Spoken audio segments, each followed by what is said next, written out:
Hello, I miss you in the classroom. Today, as well as doing perimeter, we're doing area. Busy day. I've also done the washing. So what does area mean? Area is the amount of space on a flat surface, on a flat shape. So it's a shape we can't hold, it's flat, and it's how much space is on that shape. It's determined by how many squares fit on it, basically. So we've got a rectangle here, and sometimes it may not look like a rectangle, or I might not put the right angles in, but the question might say this is a rectangle. So if it says this is a rectangle, then this is a rectangle. And we're asked to find the area, right? So it's drawn to scale, sort of, 6 centimetres multiplied by 2 centimetres. So it's 6 centimetres long, and the width is 2 centimetres, or the breadth is 2 centimetres. What is the area of that rectangle? And it just means how many squares can fit on it, how many square centimetres can fit onto that shape. And the answer is 6, 6, 12. The answer is 12. So we write down 12 square centimetres. We say 12 square centimetres, but we write 12 centimetres squared. Is it the end of the earth if you don't say square centimetres instead of centimetres squared? No, of course not, it's not. All right, so it's 12. The answer is 12. So 12 centimetres squared, we say 12 square centimetres. Now, we don't want to be counting squares for the rest of our lives, all right? So there's formula. For every shape, there is a formula, and for the rectangle, it's the length times the breadth. Same as a square. A square is a type of rectangle. So it's the length times the breadth. The length is 6, the breadth is 2, so 6 times by 2 is equal to 12.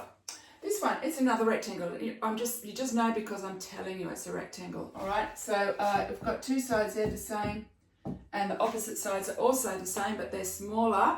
How do you find the area of a rectangle without drawing squares? We go A is equal to length times breadth. It's algebra. We're substituting into algebra. L is equal to 11. B is equal to 3. We're substituting. Remember, in algebra, when there's no sign, it's multiplication, it's times. So it's just 3 times 11, or 11 times 3. So it's 33 square metres. This one says metres, it's a piece of land. So we write metres squared for area. Every area question in the world, if it's got units provided, put a squared on it. It means how many little squares fit onto it. Okie doke, let's look at some triangles and some other shapes. So here's the thing with triangles. A triangle is half a rectangle. So let's see. Here's a triangle. It's the part that's missing. We put in the parts that's missing, we create a rectangle. So the formula to find the area of a triangle, it is A is equal to the base times height divided by 2. So the length times breadth, basically, the same as a rectangle, but divided by 2. It's half a triangle, so it's half a rectangle, so we find the rectangle, we would say 6 times 4 if it was a rectangle, and because it's a triangle, we halve it. Okay, so base times height is 6 times 4, which is 24, and divided by 2, which is equal to 12 square centimetres. Another way people say, I always say half the base times the height, so it's half of 4, which is 2, times by 6, which is equal to 12, and you get the same answer if you say half the base times the height, or if you say base times height divided by 2, that's the area of a triangle. Now, this triangle here is not a right angle triangle. The height of the triangle, finding the area, is got to be the straight up and down height. It is never ever the slant height. Don't ever use the slant height. If you don't know the straight up and down height, you might have to use Pythagoras to do it, to answer that question. So that's a little bit of an extension of what we're doing in this video. All right, so the area is, I'll do half the base times the height this time. It's half of 2 times by 7. So half of 2 is 1 times by 7. All right, there's no units. There's no units on that triangle, so I would write square units. Just to be safe. If they don't give the units, I would just say square units, whatever the units are. If it's centimetres, then it would be 7 centimetres squared. If it was metres, it would be 7 square metres, etc. We'll do one more shape, and then we'll finish up. This shape here is a trapezium. Where would we find a trapezium? In a circus, plus other places.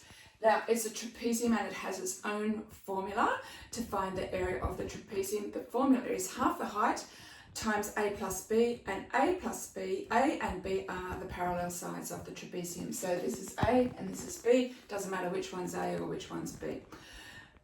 trapezium has two parallel sides and the other two sides are not parallel, whereas a rectangle and a square, all the opposite sides are parallel. In a trapezium, only two of the sides are parallel, all right? And it is marked by the arrow. The arrow marks the fact that they're parallel, so that side is parallel to this side.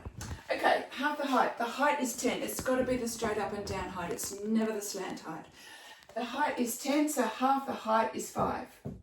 Multiply. When there's no sign in maths, it's a times. So when there's a number directly out the front of brackets, it's a multiplication. A plus B is 6 plus 12, which is 18. So 5 times by 18 is 90.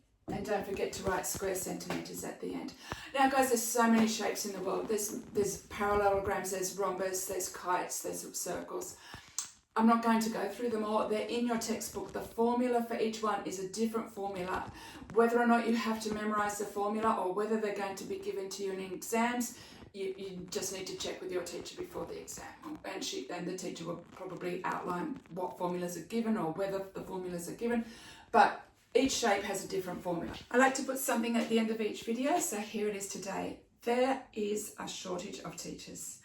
And one of the reasons is due to student behaviour. Now, I know this is a very big generalised statement, and I know every situation is different, every drama is different, but if your parents come to the school defending your poor behaviour, your bad behaviour, they are therefore giving you permission to keep on behaving badly. Here's the thing, it's not us against them. It may have been when our parents went to school, but it's not now, all right? It is all of us working together for the sake of you guys succeeding in life. It's the parents, it's the teachers, and it's you. So do the right thing. If you're kind to your teachers, if you behave appropriately, you'll have a better relationship with your teachers and they will like you more, and you will like yourself more, and your friends will like you more, your peers will like you more. That's my little bit. That's it for now. Have a nice day. And as I say, be kind to your teachers.